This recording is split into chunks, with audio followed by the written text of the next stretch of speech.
إلا تنصروه فقد نصره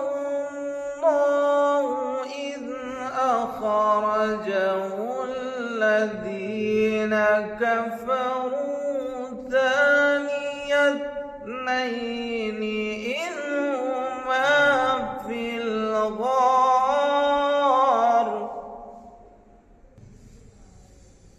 إلا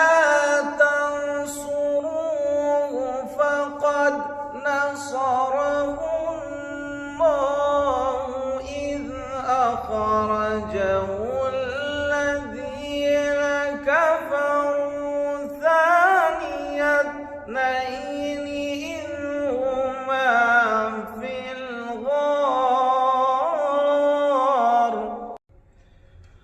إذ يقول لصاحبه لا تحزن إن الله معنا لا تحزن إن الله معنا